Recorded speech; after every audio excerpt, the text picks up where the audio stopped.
के लिए containment zones की डेफिनेशन दी गई है।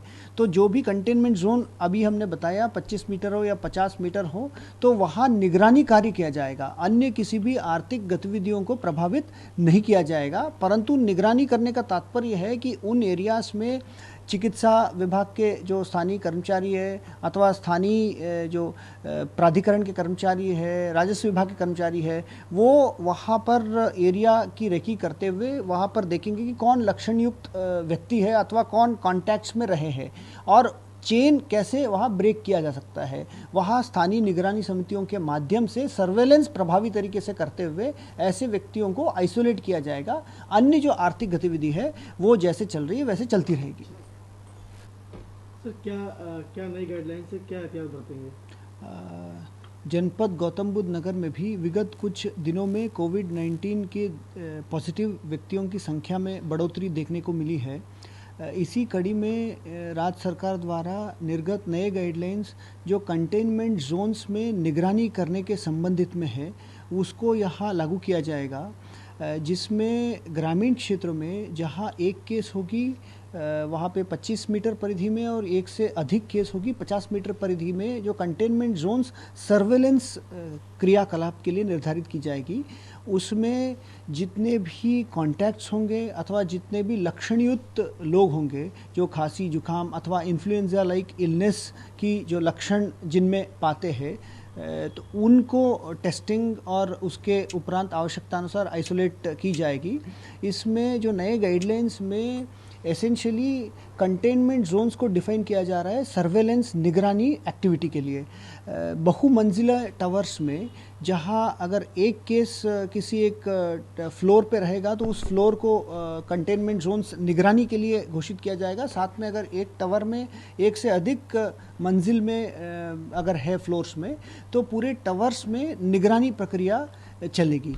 इसमें जो अन्य आर्थिक गतिविधियां हैं वो पूर्व की तरह चालू रहेगी, परंतु सर्वेलेंस एक्टिविटी, निगरानी एक्टिविटी विशेष तौर पे इंक्रीज की जाएगी।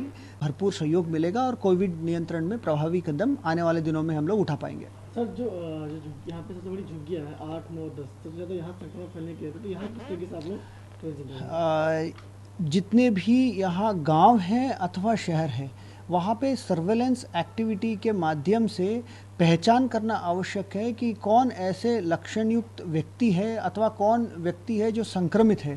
उनको ट्रैक करने के बाद उन व्यक्तियों की टेस्टिंग समय से कराते हुए उसके बाद उनको ट्रीट, इसीलिए ट्रैक टेस्ट ट्रीट जो 3 T's जो स्ट्रेटजी है, वो जो आपने जगह झुग्गी झोपड़ी बताया कि वो हमारे शहर के बीच में है वो होगी, अथवा हमारे टावर्स में हो अथवा हमारे अन्य देहात क्षेत्र में हो। यही एक स्टैंडर्ड अप्रोच है, पिछले साल भी ये कारीगर रही है।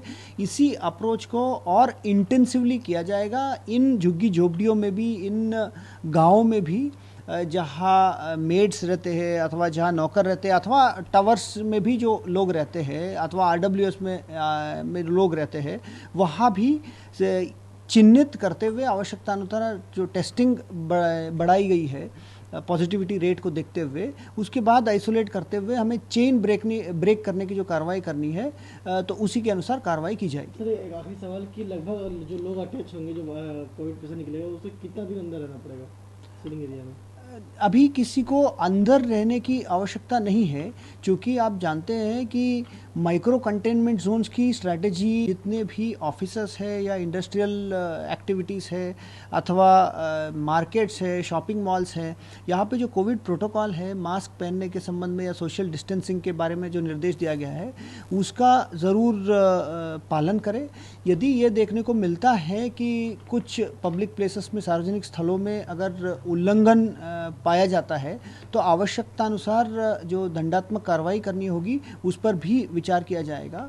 और जहाँ पर इवन रेसिडेंशियल एरियाज में यदि ऐसे पब्लिक प्लेसेस देखने को मिलती है जहाँ लापरवाही ज़्यादा पाई जा रही है, वहाँ पर भी आवश्यक कदम उठाने के बारे में भी सोचा जा रहा है। चूँकि केसेस बढ़ रही है, हमें सतर्कता बरतनी है। विगत 1 साल में जनपद वासियों के सहयोग से कोविड को काफ़ी हद तक नियंत्रण किया गया है।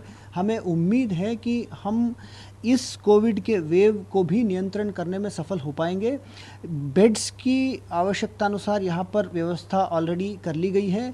हमारे पास पर्याप्त संख्या में ऑलरेडी 1000 से अधिक जो कोविड बेड्स है उसको तैयार कर ली गई है। अभी 200 से कम ही हमारे पास कोविड की मरीज आज की तारीख में है। बेड्स की कोई कमी नहीं है। आवश्यकता अनुसार अन्य मेडिकल कॉलेज के बेड्स हो, आईसीयू बेड्स हो, वेंटिलेटर बेड्स हो, प्राइवेट हॉस्पिटल की बेड्स हो, उनको नोटिफाई किया जा रहा है।